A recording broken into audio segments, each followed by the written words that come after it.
also feel compelled to go back to Shapiro because, like Josh Shapiro, I'm Jewish.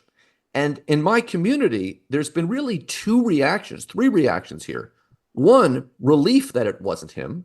Mhm. Two, enthusiasm for Walz, who a lot of us see as really good for the ticket and a really decent guy, and a minority that is kind of repeating this line that somehow Shapiro, not choosing Shapiro, makes Harris an anti-Semite.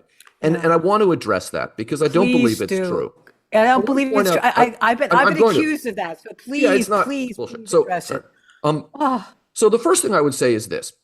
Walz, so we have to hold two ideas in our head at the same time.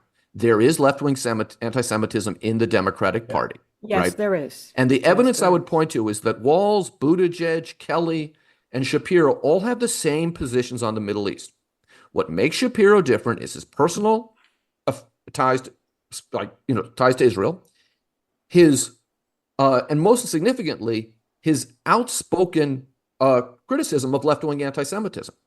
So a lot of these left-wing anti-Semites, they don't like Josh Shapiro because he called them out. And I'm going to be clear about that.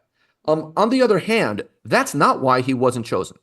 Right. And to suggest, as some have, that calling him slick somehow is anti-Jewish is nonsense. Bill Clinton was called slick. Gavin Newsom is way too slick to be on a presidential ticket. And those two people, to use my grandmother's language, are about as Jewish as Patty's pig, right? They're not Jewish at all. Slick is not anti-Semitic code. No. So that's one piece of it. Secondly, if we're in the business of accusing Kamala Harris of being an anti-Semite, right? And I will say this, I come from California. I grew up across the bay from Kamala Harris. We're roughly the same age. I know Jews who went to school with her in primary school. Mm-hmm. I know Jews who have voted for her, worked with her, been close to her office. Some of them don't even like her, but they have never said she was an anti-Semite. I know senior Jewish lawyers who worked in her office for Attorney General, people whose politics are are more conservative than our listeners on Israel and on American politics, and that never been a whiff of anti-Semitism around Kamala Harris. But the other point is this.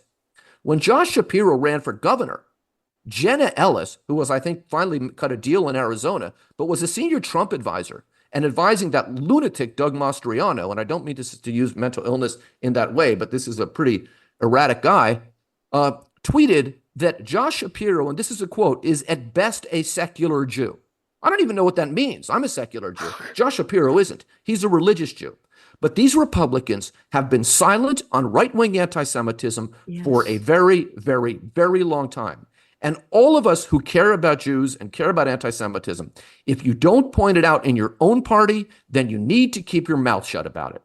And these Republicans care nothing about Jews. They are deeply engaged with anti-Semitism in their rhetoric, in their associations, and in their vision. And the notion that Kamala Harris is somehow an anti-Semite because she went for the guy who she needed on the ticket. And by the way, if she needed Shapiro to carry Pennsylvania, she wasn't going to win this election anyway. I'm sure she looked at the data, saw she could win it without him, and needs to expand the map.